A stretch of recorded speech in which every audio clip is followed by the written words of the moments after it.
Casos resultantes de acidente de viação, o Hospital do Prenda, em Luanda, atendeu nas últimas 72 horas mais de 1000 pacientes.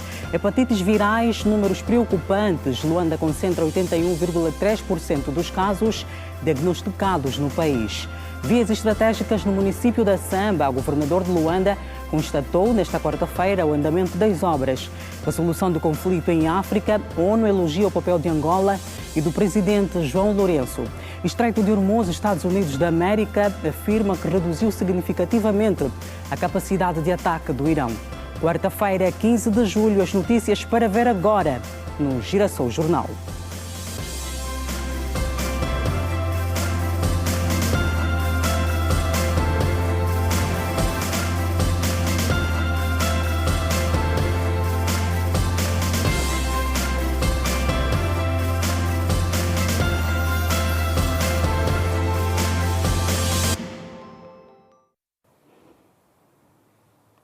Boa noite, bem-vindos à informação no Girassol Jornal.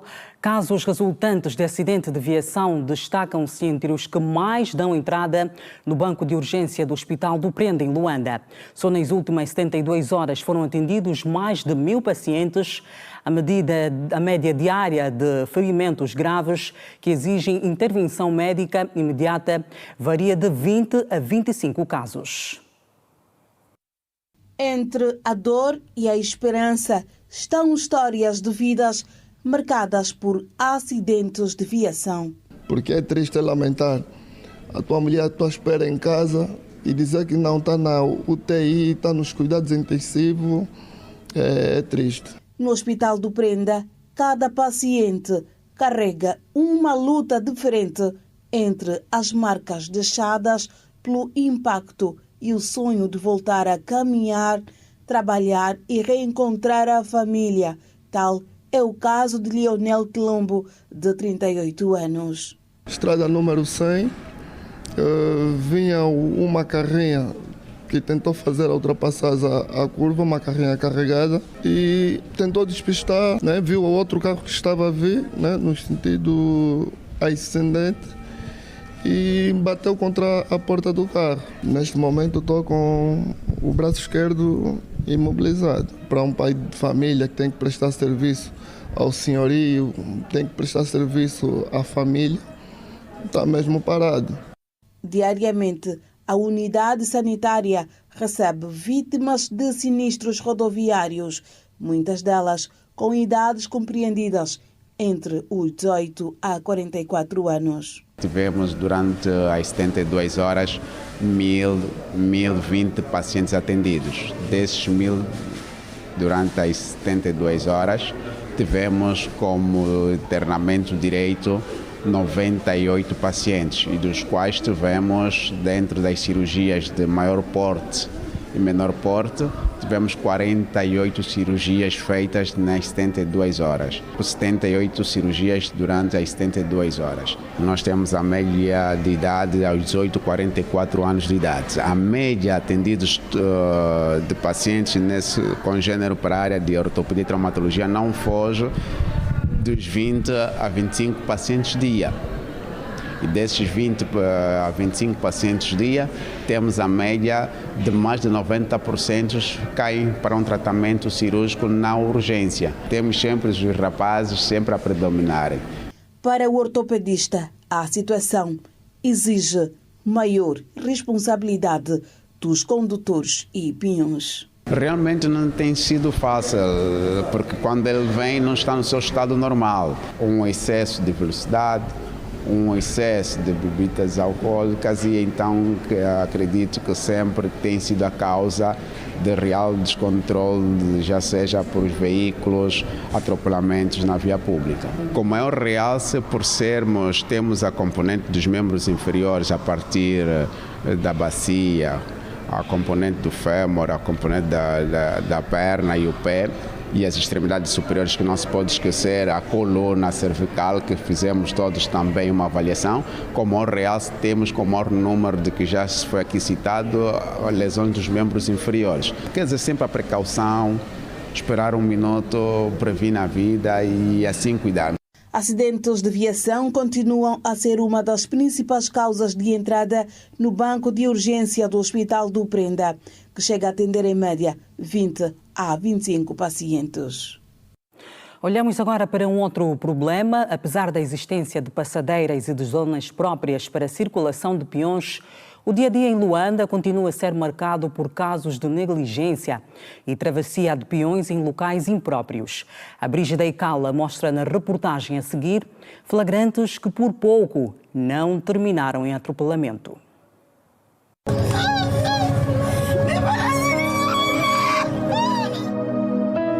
Imagens fortes que nos levam à reflexão. Uma realidade nas principais artérias de Luanda.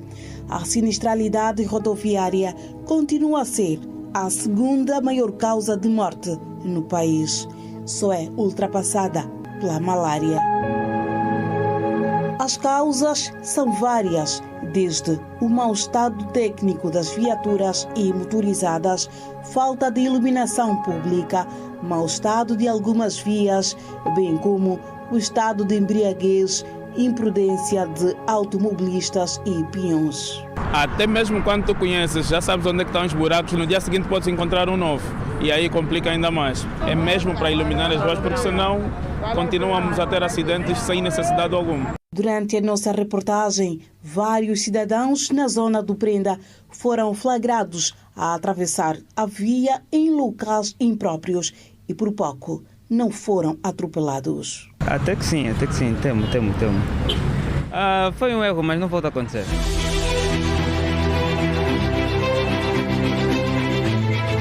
Seguimos até a paragem da BCA, Estrada de Cateto, Nacional 230.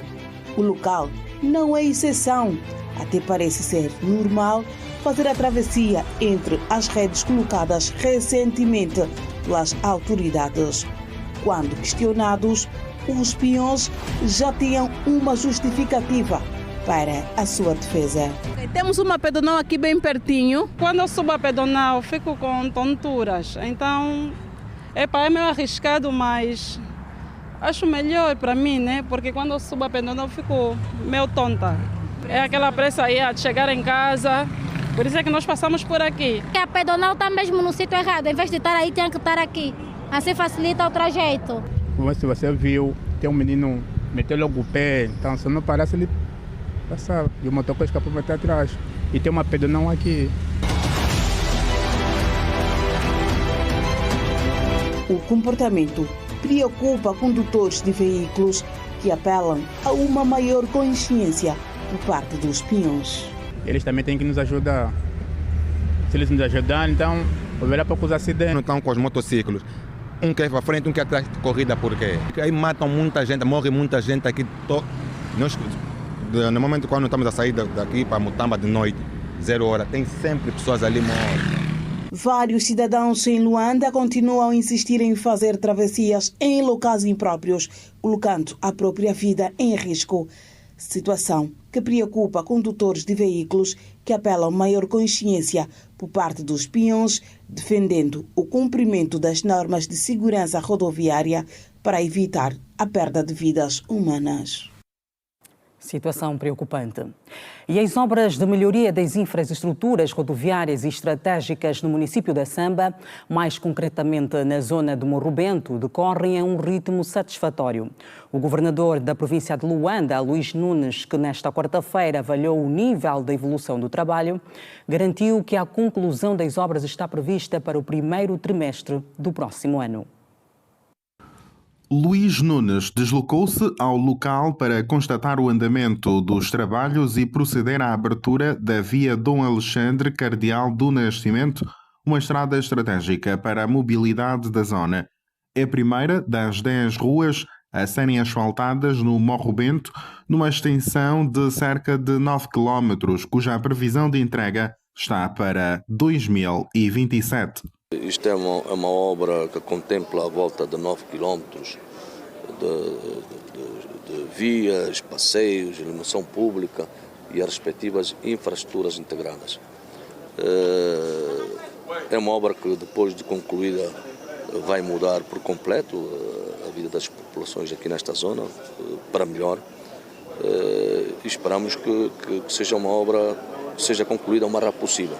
Por isso é que nós estamos a abrir por fases. Abrimos esta primeira fase, a volta de 3 km já prontos, para pôr à disposição da nossa população. Para quem vive no Morro Bento, as mudanças já começaram a ser sentidas. Onde antes predominavam poeira, lama e dificuldades de circulação, hoje o cenário é de melhoria de condições de mobilidade. Literalmente era debilitada, antes de ter a reabilitação do Dom Alexandre, era mesmo debilitada, era o nosso campo antigamente, chamava-se Os Malucos, e tinha difícil acesso, principalmente quando chovia, as ruas ficavam interditadas, o fluxo de assalto era enorme, era mesmo enorme, por ter também a dificuldade das luzes. Esta estrada estabelece uma ligação direta entre o bairro Morro Bento e a Avenida 21 de Janeiro, reduzindo o tempo de deslocação e facilitando a circulação de pessoas e bens. Pela esta mudança, pelo projeto que foi lançado, nós agradecemos imenso. Agora, o que nós pedimos também é que haja a mesma fiscalização por parte da polícia para nos apoiarem, porque assim que a via está boa, tem também de haver muita bandidagem naquilo que é o roubo desmotorizado. Agora, se tiver a frequência da gente regulador de trânsito, vai facilitar muito para nós também. E no que dizia a questão de roubo desmotorizado, eles aproveitam zonas isoladas. Por isso que agora pedimos também que se revê muito a questão da iluminação, porque na realidade não podemos só depender dos faróis das motorizadas. Os trabalhos de melhorias e construção de infraestruturas não ficam apenas pelo município da Samba. E é isso que nós estamos a fazer pela província toda. Durante estes dias todos, vamos tentar consignar várias obras em vários municípios. Agora, a responsabilidade não fica apenas do lado da administração, mas também de quem se beneficia. Naturalmente, nós estamos a trabalhar na requalificação e então apelamos a toda a população para também colaborar com o objetivo de pintar as fachadas, não deitar o lixo no chão, manter também as vias sem águas atiradas das sarjetas e das utilizações que fazem em casa. Então nós pedimos a toda a colaboração. Isto não é só o papel da administração, mas sim o papel de todos os moradores que estão incluídos aqui no nosso município. Para melhorar, precisamos de todos para um município mais sustentável. Mais de 18.184 casos de hepatites virais foram diagnosticados em todo o país entre 2021 e junho do corrente ano, sendo que 11% deste total foi registrado apenas nos primeiros 6 meses do corrente ano. A informação foi avançada pelo secretário de Estado para a Saúde Pública no lançamento da campanha e workshop técnico sobre o ponto de situação do programa das hepatites virais. Carlos Pinto de Sousa destacou que a província de Luanda concentra 81,3% desses casos. Conhecida por ser uma doença silenciosa, a hepatite viral é causada por 5 vírus principais: A, B, C, D e E. Juntos, eles infectam o fígado de mais de 253 milhões de pessoas no mundo. Em Angola, a realidade não é diferente. Dados da enquete de indicadores múltiplos e de saúde de 2023 até 2024 revelam uma prevalência nacional de 21% para a hepatite B, o que supera a taxa do VIH-Sida, que é de 1,6%. Os indicadores epidemiológicos mais recentes demonstram que em 2021 a junho de 2026 foram notificados em Angola 18.184 casos, sendo 11% deste total foi registrado apenas nos primeiros 6 meses do corrente ano. A província de Luanda concentra presentemente 81,3% das notificações nacionais. Cumpre-nos alertar que a maioria esmagadora dos casos notificados pertence ao sexo feminino, totalizando 14.685 registros, dos quais 70,5% corresponde a mulheres gestantes. Carlos Pinto de Sousa Disse ainda que o diagnóstico precoce e o tratamento adequado continuam a constituir os principais desafios para a eliminação da doença.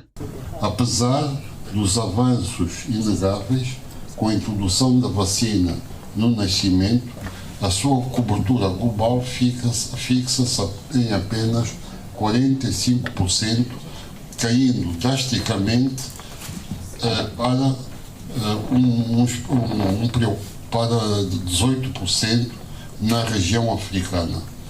Adicionalmente, o diagnóstico precoce e o tratamento oportuno continuam a ser escassos à escala mundial.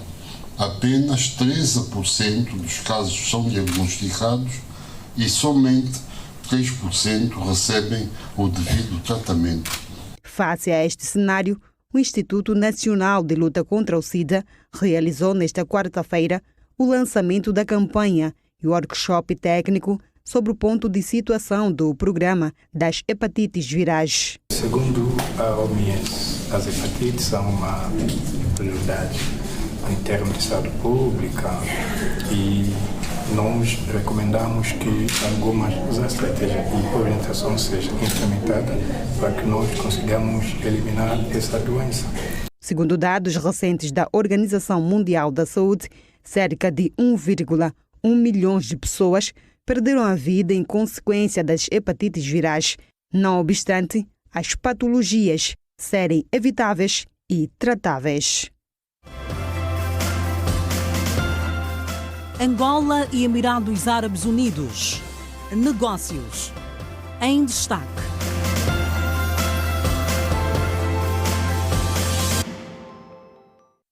A Organização das Nações Unidas reconheceu hoje o papel de Angola e do seu presidente, João Lourenço, nos esforços de pacificação do continente africano. O reconhecimento foi feito aqui em Luanda pelo subsecretário-geral e alto representante da Aliança das Civilizações da ONU, Miguel Ángel Moratinos, durante a audiência concedida pelo chefe de Estado angolano. Para as Nações Unidas, após décadas de guerra civil, Angola reafirma-se cada vez mais como um exemplo de reconciliação e estabilidade. É uma nação que, na ótica do subsecretário-geral e alto representante da Aliança das Civilizações da ONU, Miguel Ángel Moratinos, soube transformar uma longa experiência de guerra interna num percurso de reconstrução nacional, estabilidade e desenvolvimento. À saída da audiência com o presidente da República, João Lourenço, o alto representante da ONU sublinhou que Angola e o seu presidente estenderam a mensagem da paz aos países vizinhos, onde se destaca a República Democrática do Congo e toda a região austral do continente, iniciativa que enaltece o compromisso do país com a paz. Y he tenido la ocasión de agradecerle el compromiso y el liderazgo que el presidente ha demostrado durante todo su mandato en favor de la paz. Y este liderazgo en favor de la paz en un mundo en guerra, en un mundo enfrentado en crisis y en conflicto, Angola y su presidente han demostrado, tanto después de varios años de guerra civil, décadas de guerra civil, que la paz es la única salida al conflicto. Y que no solamente se ocupa de tener un país como Angola dinámico, construido, avanzando en progreso, sino que también se ha dedicado sus esfuerzos de mediación en la región, en todo el continente africano. De nacionalidade espanhola, Miguel Ángel está em Luanda para participar da terceira edição da iniciativa da Aliança das Civilizações das Nações Unidas, que vai decorrer durante 2 edições geopolíticas. Aquí en Luanda es la tercera edición, con el interés precisamente de que todos juntos y bajo el liderazgo del presidente podamos avanzar en un mundo mucho más pacífico y en paz y en tolerancia. Tenemos que salvar el planeta, pero tenemos que salvar también la humanidad. A programação da conferência, a decorrer quinta e sexta-feira, inclui uma cimeira da Aliança para a Paz e mesas redondas temáticas interativas destinadas a reforçar a cooperação entre diferentes atores internacionais e a promover a paz como condição indispensável para o desenvolvimento sustentável, a estabilidade e o bem-estar das populações. O evento vai reunir líderes políticos, diplomatas e representantes de organizações internacionais para debater a promoção da paz, do diálogo intercultural e da cooperação entre os povos. O volume de negócios entre Angola e os Emirados Árabes Unidos cresceu 2,5 mil milhões para 6,5 mil milhões de dólares, impulsionado pelo reforço da cooperação económica e pelo aumento dos investimentos. Os dados foram revelados pelo embaixador dos Emirados Árabes Unidos em Angola, Salem Obeid, durante um fórum económico promovido pela missão diplomática, que reuniu empresários, investidores e representantes de instituições públicas e privadas. Na ocasião, o diplomata destacou o potencial económico de Angola e classificou o país como um destino cada vez mais atrativo para o investimento estrangeiro. O presidente dos Emirados Árabes Unidos ano passado era 2,5 mil milhões de dólares e agora estamos a chegar no 6,5 mil milhões de dólares, ou seja, 6,5 bilhões de dólares. E ainda estamos a testemunhar a chegada de muitas empresas nacionais, muitos investidores, seja privados e públicos, a investir.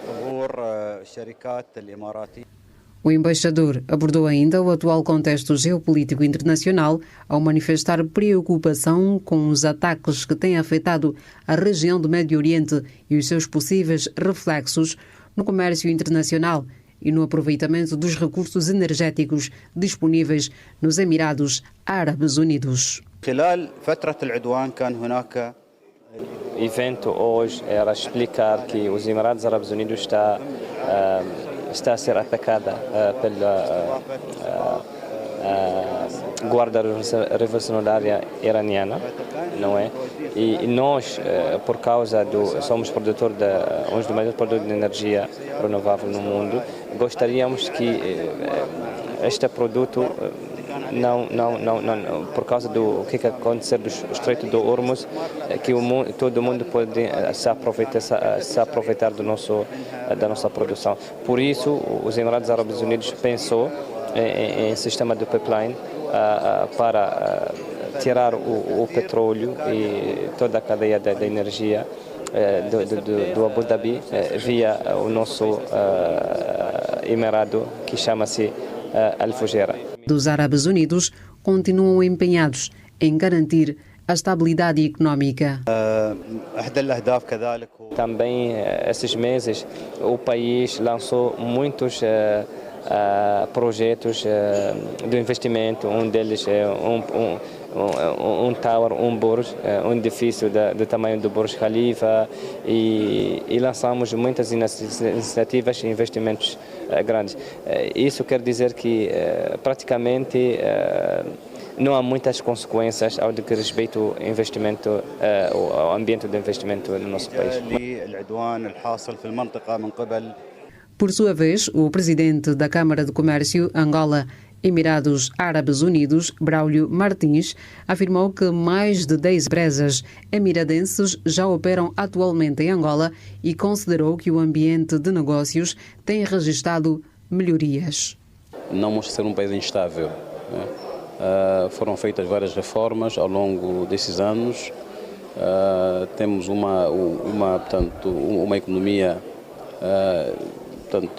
bastante diversificada, não só no setor do petróleo, mas também do agronegócio. Temos uma juventude bastante jovem, estamos a falar de 70% da juventude angolana está abaixo dos 24 anos de idade.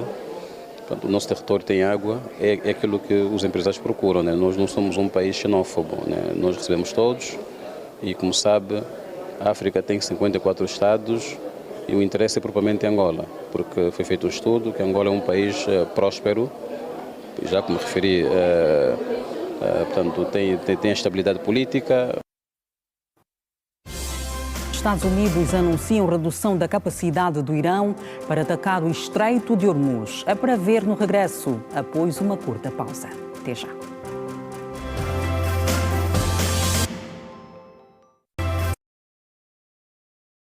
Para os utilizadores. A constatação resulta de um trabalho de recolha de opiniões realizado junto de estudantes que defendem um acesso mais rápido e abrangente aos serviços. Os estudantes ouvidos reconheceram os avanços na expansão da cobertura e na melhoria da velocidade da internet em Angola. Atualmente a rede é mais rápida, né? Comparada às redes que anteriormente havia.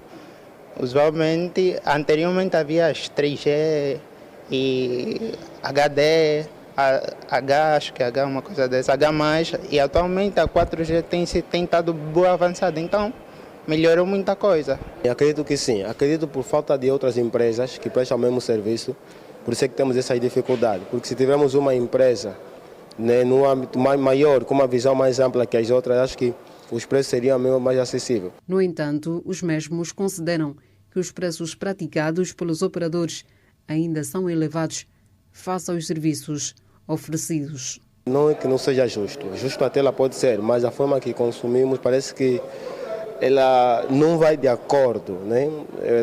Posso dar um exemplo, se tu carregas um plano de 2 GB, que normalmente seria para uma semana, aquilo em um dia pode acabar. Então acredito que é mais pela questão do consumo e o preço e o consumo está a haver uma disparidade. Ultimamente as operadoras têm cobrado bem mais do que nós utilizamos, né? Acho que os preços pagos não têm valido a pena quanto a megabytes disponíveis e quanto a UTTs. Por outro lado, estes entendem que o aumento da concorrência entre os operadores poderá contribuir para uma redução dos preços e para a melhoria da qualidade dos serviços prestados aos consumidores. Em função dos preços. Então acho que precisamos de uma empresa que possa vir competir com essas duas. Os depoimentos surgem numa altura em que o Executivo continua a implementar programas de expansão das telecomunicações e da conectividade digital. Entre as metas definidas está o aumento da cobertura das redes móveis até 2027, com destaque para a expansão da tecnologia 4G e o desenvolvimento gradual da rede 5G, bem como a instalação de pontos públicos de acesso gratuito à internet através do programa Conecta Angola. Dados recentes do setor indicam igualmente que Angola conta com mais de 28 milhões de subscritores móveis e prossegue os investimentos para aumentar a inclusão digital e melhorar a qualidade dos serviços de telecomunicações eletrónicas em todo o território nacional. A província de Cabinda conta atualmente com 6 balcões únicos de atendimento ao público. A meta é atingir 14 unidades em toda a província. A informação foi avançada nesta quarta-feira durante a visita de trabalho do Ministro da Administração do Território, que avaliou naquela região do país o andamento do processo de atualização do registro eleitoral e a capacidade de resposta dos BUAP. Desta vez, a província de Cabinda foi a paragem da delegação do Ministério da Administração do Território. Os munícipes de Ngoio, Liambo e Cabinda constaram do roteiro da visita de trabalho realizada no âmbito do acompanhamento do processo de atualização do registro eleitoral. O ponto de partida foi o município de Ngoio, depois a comitiva seguiu para a centralidade do Liambo, onde funciona o primeiro BUAP da província. Por ali, os munícipes que atualizaram os seus dados afirmaram estar preparados para participar nas eleições gerais de 2027. Aconselho a todos os cidadãos que fazem o mesmo que eu já fiz. Já temos o local mais próximo para fazer as atualizações e ter a consciência do local para efetuar o seu voto. Foi muito simples, cheguei, o atendimento foi muito rápido. Dentro de 3, 4 minutos já estava tudo pronto. Os trabalhos estão a correr bem, sem problema nenhum.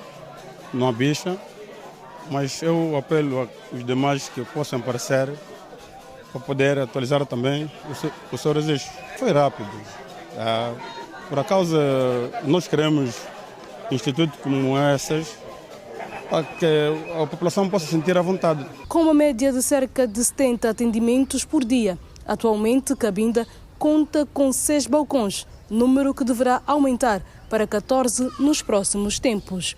A governadora provincial, Susana Abreu, destacou que o objetivo é garantir que todos os cidadãos elegíveis atualizem os seus dados e estejam aptos a exercer o direito de voto. A nível de Cabinda, nós temos uma base eleitoral acima de 500 mil habitantes. Portanto, a ideia é aproximarmos a melhor percentagem possível para que possamos fazer o registro da maior parte da população votante. Portanto, sobretudo, estamos a apelar aos adultos, tanto os que se tornaram adultos este ano e, sobretudo, para acorrerem aos BUAP para poderem fazer o seu registro eleitoral. Portanto, quem está a fazer 18 anos agora, é fundamental que ocorra aos BUAPs para poder fazer o seu registro. Durante a visita, o Ministro da Administração do Território avaliou a capacidade de resposta das equipas técnicas envolvidas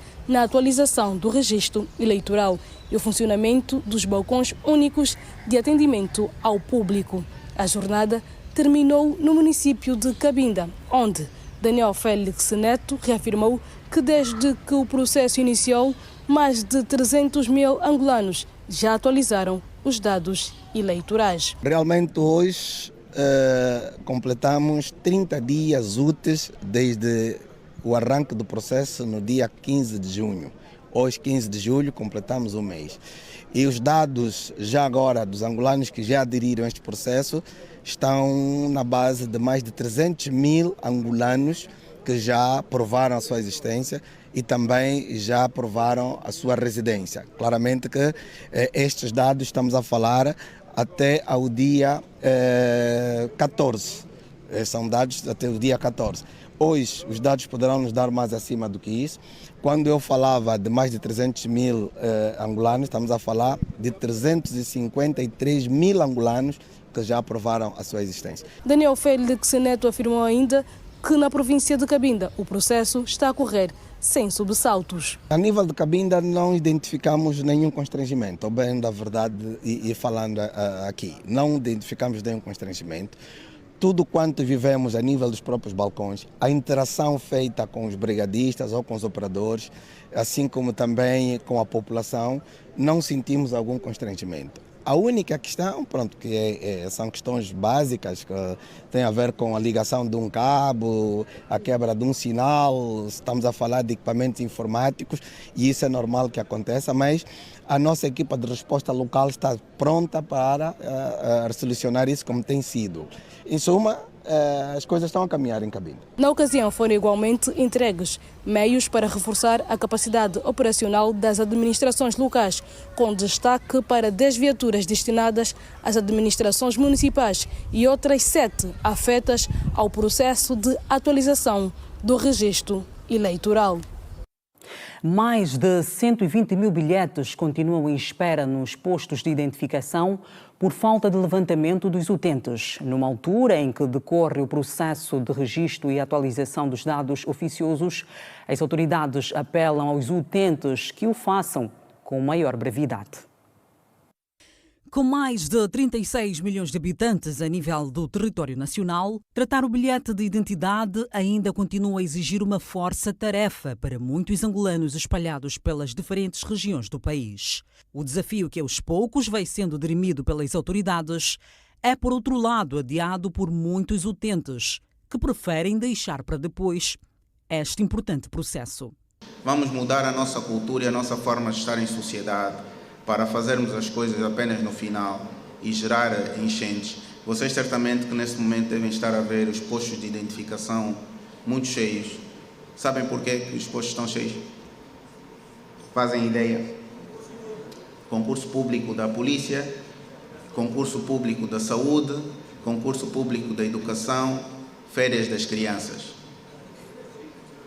Sempre criar concursos públicos e férias de crianças, nós até já conhecemos os momentos de pico, os nossos serviços são testados com enchentes. Mas damos garantias, o que o nosso pessoal está preparado, são militares bem formados, sem farda, e nós vamos aguentar as enchentes, portanto convidamos todo mundo a tratar o seu bilhete e a incentivar aquelas pessoas que não têm ainda o bilhete a tratarem. Por esta altura já são mais de 120 mil bilhetes de identidade em espera nos postos de identificação para que os proprietários façam o devido levantamento. o que não tem acontecido, mesmo com o processo de registro e atualização de dados oficiosos já em curso por todo o país. Como temos agora 120 mil bilhetes não levantados, esse é prejuízo para o Estado, mas também para si próprio como cidadão angolano. Por isso apelo que cada um que trata deve voltar imediatamente, levantar o seu bilhete, e quem está lá a atender também o cidadão deve estar disposto a atender o cidadão com aquela alegria e entrega o bilhete que está lá, não dá volta para que o cidadão vá amanhã e volta depois e acaba desistindo de ir lá levantar o seu bilhete. As igrejas são chamadas nesta missão para promover a mobilização da sociedade e a adesão do tratamento do documento de identificação. Temos um papel muito importante, é de fazer uma sensibilização muito séria e profunda, fazer entender ao povo que sem o documento que identifica como angolano, você não é ninguém. Então, todos os irmãos estão chamados, primeiro, tratar os bilhetes de identidades e depois atualizar os seus registros eleitorais.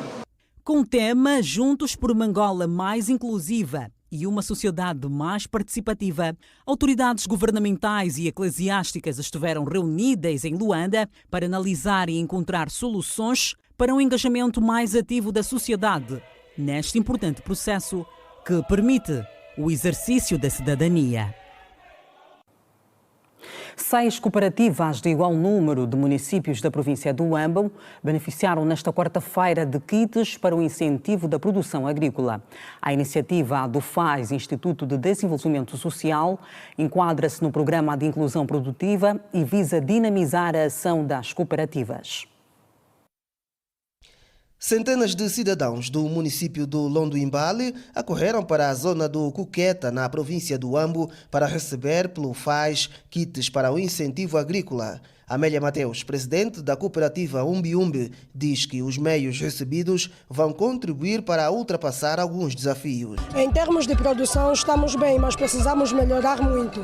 Com os equipamentos que vamos receber, eu creio que vamos melhorar muito na nossa produção. Vitor Mussili, outro beneficiário, destaca que a componente de inclusão produtiva do FAS tem sido determinante para a erradicação da fome e combate à pobreza. É de louvar, porque de certeza nós, desde o primeiro incentivo, nós nos sentimos como incluso na produção e com este mais acréscimo de incentivo, vamos melhorar ainda mais a produção agrícola. Entretanto, o vice-governador do Huambo para a área política, social e econômica, Angelino Elavoco, realça 4 pilares que considera essenciais no quadro das estratégias do Executivo voltadas para o bem-estar das comunidades. A metodologia que estamos a implementar aqui, a partir de hoje, combina no essencial 4 pilares fundamentais: a organização comunitária, a formação de cooperativas, a atribuição de financiamento através de caixas comunitárias e, não menos importante, a assistência técnica contínua aos nossos agricultores familiares. Mais do que simples entrega de kits de produção, este ato é uma demonstração bastante do compromisso permanente do nosso Executivo com as questões relacionadas com o desenvolvimento local e com a dignidade das famílias angolanas. Chega num momento desafiador que coincidiu com uma estiagem tremenda, que fez com que várias comunidades nem para comer tinham. Mas com a aparição do FAS permitiu pelo menos as famílias adquirirem sementes, adquirir aquilo que mais precisavam para o seu sustento e algum utensílio também doméstico. E com este reforço que recebemos hoje, penso que é mais um passo que vai permitir que aquele fosso que ainda existe entre a vontade e a solução seja exatamente resolvido, porque quando há vontade e há meios para concretizar aqueles objetivos, isso facilita também nas famílias inclinarem na própria produção. E o diretor-geral do FAS, Belarmino Gelembe, realça que com os meios entregues, os beneficiários vão passar por um processo formativo para o melhor uso dos equipamentos. Essas cooperativas criadas passam hoje a beneficiar de um conjunto de materiais de produção agrícola, tais como katanas, enxadas, debulhadoras, motorizadas, de 3 rodas, moageiras, tanques d'água e outros. No quadro do cooperativismo e do apoio ao desenvolvimento da economia rural, têm ocorrido sessões de capacitação em vários domínios. Financiamento para a gestão dos bancos de semente, multiplicação de caprinos e caixas comunitárias. Vale dizer que os kits para o incentivo à produção agrícola enquadra-se na componente de inclusão produtiva do FAIS. E as emoções da página desportiva acontecem depois do intervalo. Não perca, volte connosco.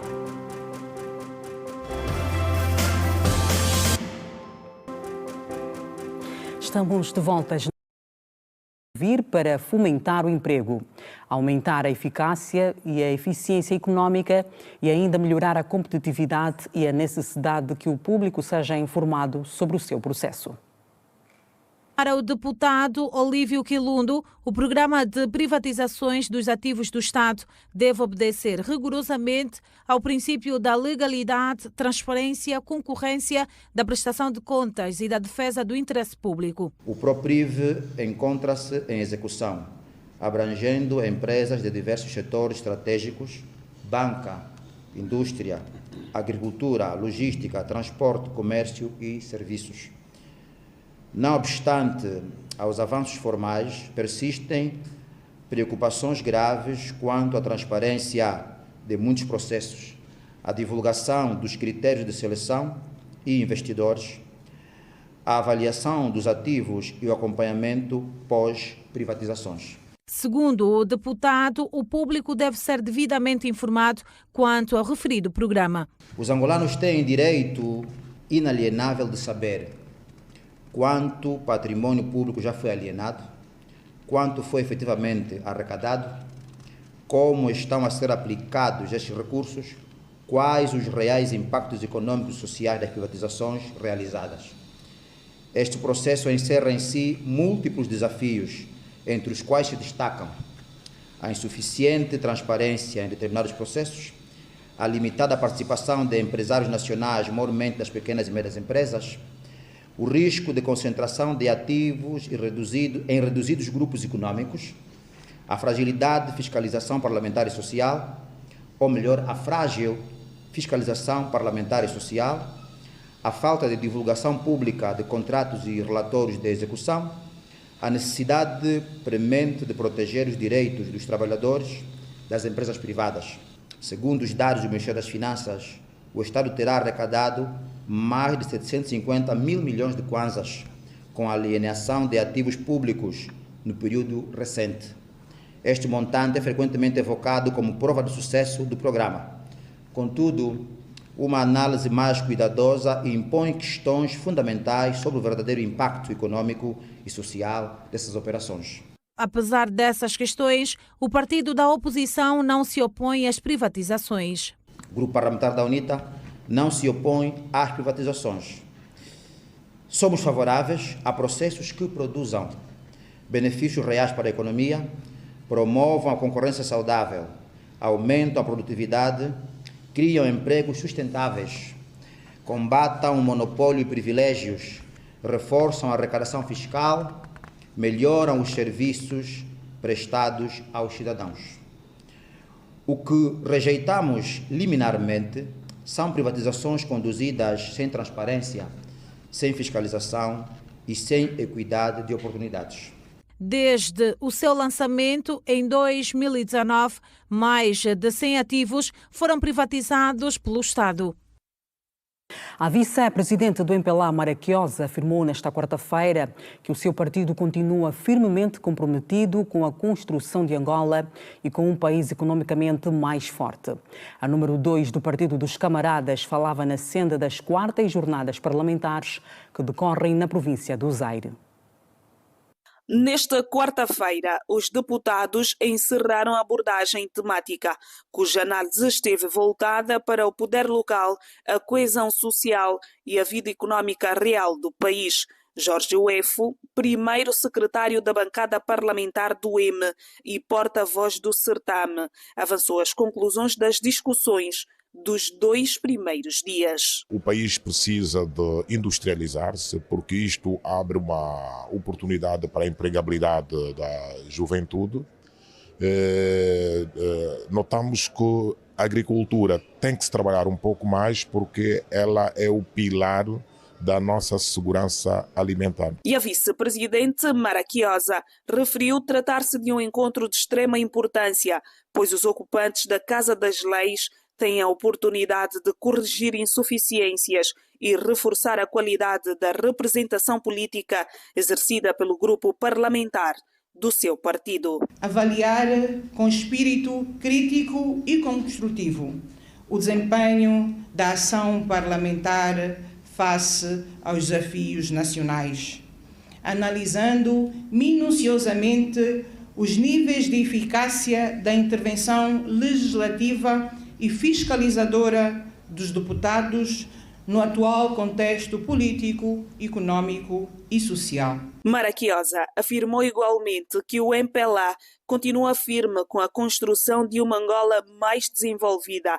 moderna, econômica e socialmente mais forte e justa. O partido prossegue determinado no aprofundamento das reformas estruturais, no fortalecimento das instituições democráticas, na moralização da sociedade, na consolidação da estabilidade política e na criação de condições para o contínuo crescimento econômico sustentável e inclusivo. Estas transformações em curso no país, associadas aos desafios econômicos internacionais, a necessidade de aceleração da diversificação da economia, o reforço da inclusão social e a consolidação das instituições democráticas exigem uma atuação política mais coesa, mais disciplinada e mais orientada para resultados concretos. Já o primeiro secretário provincial do Zaire fala de importantes infraestruturas em curso,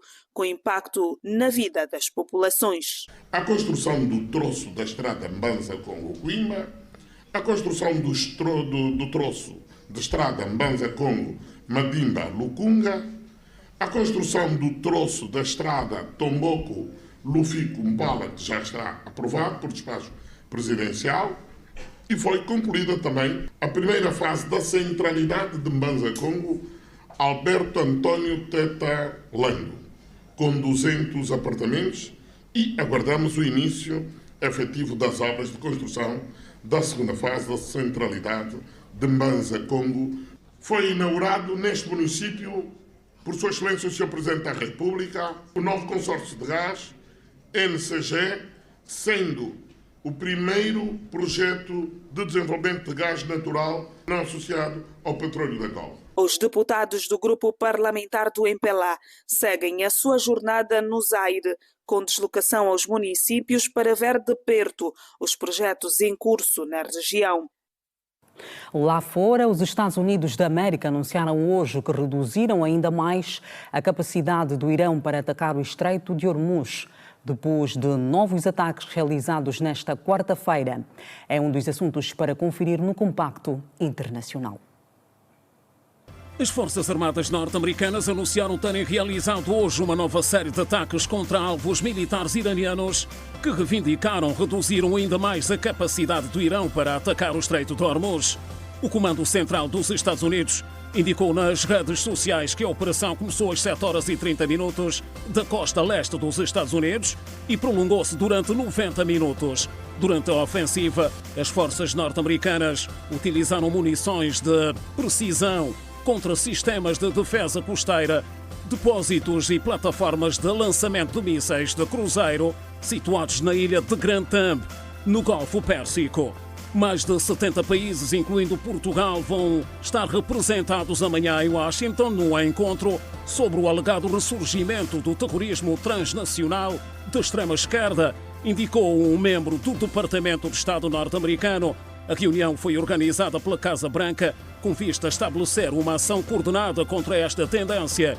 O convite terá sido inicialmente enviado a ministros de mais de 60 países, mas foi alargado a outros Estados devido ao enorme interesse demonstrado pela iniciativa, como adiantou o Departamento de Estado norte-americano numa mensagem publicada nas redes sociais.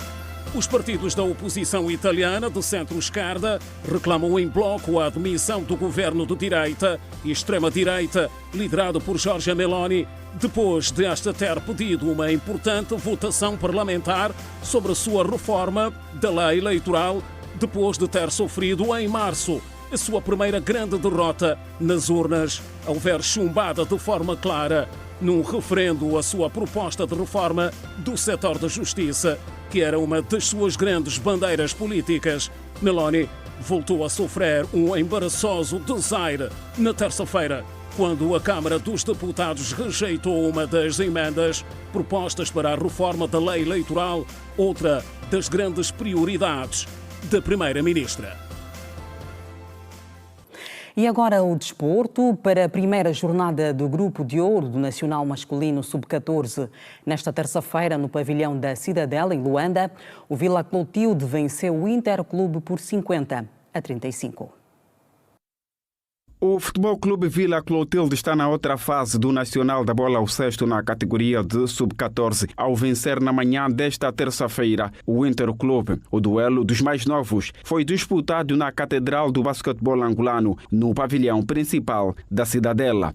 Os duelos nas categorias de formação não têm como foco os resultados, mas sim dar maior ritmo competitivo aos petizes no sentido de fazê-los chegar ao basquetebol profissional com a qualidade que se deseja, e a tão almejada qualidade só se consegue com trabalho árduo na base e muitos jogos. No fim do duelo entre o Futebol Clube Vila Clotilde e o Interclube, Venâncio Quintas, técnico da turma do bairro Maculusso, que ainda não perdeu nesta edição do Nacional Sub-14, frisou que o segredo para as vitórias tem sido a boa defesa. O importante para nós é fazê-los jogar. Eles estão hábitos de jogar. O mais importante nessa altura é fazê-los jogar. Ganhar é mais uma motivação para que eles continuem a trabalhar. O Petro é uma equipa bem orientada, uma equipa bem montada. Está nessa altura invicta também, ainda não perdeu. E vamos procurar fazer o nosso melhor para que façamos um bom jogo. Hoje o segredo foi defender bem primeiro. Tivemos que arregaçar as mangas e procurar defender bem para que as coisas não seguissem no fim. No Interclube, Luís Fernandes garantiu que os seus rapazes estiveram mal no capítulo defensivo, daí a derrota frente ao Vila Clotilde, apesar de aspirarem terminar o campeonato entre as 4 melhores equipas. Foi uma derrota em função dos erros que a gente cometeu. Esperávamos que os meninos hoje estivessem mais focados, mais concentrados, mas isso hoje não aconteceu. São daqueles dias que às vezes a gente não deve sair de casa, mas é a nossa profissão, é o que a gente quer que os meninos evoluam mais. Então todos vamos fazer para que eles agora recuperem psicologicamente, para que o jogo do Petro seja diferente do jogo de hoje. É continuar a competir, continuar a evoluir, uma vez que são jovens, tentar competir para que a gente consiga focar nos 4 primeiros. E em femininos da mesma categoria, o 1º de agosto venceu as Formigas do Kazenga por 36-34, no Grupo de Ouro, numa partida bastante disputada.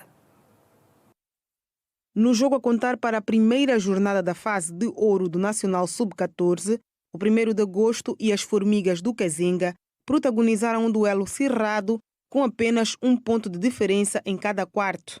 As militares venceram a primeira parte do encontro com os parciais de 9-8 no primeiro quarto e 12-11 no segundo período. Já na etapa complementar, as Formigas deram a resposta por 7-6 no terceiro quarto e no derradeiro, a equipa central das Forças Armadas deu o ultimato por 9-8 e a conta ficou em 36-34 a favor das militares. A jogadora mais produtiva foi Juliana Gomes, da formação do Kazenga, com 13 pontos anotados. Para a treinadora das Formigas, Vindo Garcia, as suas orientadas entregaram tudo no parquet, porém não alcançaram a vitória. O jogo foi bem disputado, graças a Deus, do princípio ao final. As meninas estavam bem dispostas para ganhar, mas infelizmente tem que ganhar uma equipa. E foi isso que aconteceu, o melhor ganhou. No próximo jogo vamos corrigir os erros, vamos melhorar alguns erros que aconteceram no jogo e vamos entrar para ganharmos. Do outro lado, Isabel Francisco, técnica adjunta do 1º de agosto, reconheceu a postura do adversário e apontou os erros cometidos pelo seu conjunto. O jogo foi bem disputado, o Formiga é uma boa equipa também. Nós é que cometemos muitos erros, né? Devíamos ter jogado melhor, mas não tem nada que não se trabalha. O importante foi a vitória, né? E vamos trabalhar nos erros que cometemos hoje. O 1º de agosto comanda o grupo de ouro com 6 pontos, ao passo que as Formigas do Kazenga são as segundas com 5 pontos. O grupo desportivo Escorpiões de Viana, que folgou por força de calendário, é o terceiro com 4 pontos. E na Copa do Mundo, para as meias finais, a Argentina e a Inglaterra estão empatadas neste momento a 0. A partida registra, neste preciso momento, um intervalo. É o final das notícias no Geração Jornal. Obrigada por nos ter acompanhado. Nós voltamos amanhã, ao mesmo horário. Boa noite. Fique em paz.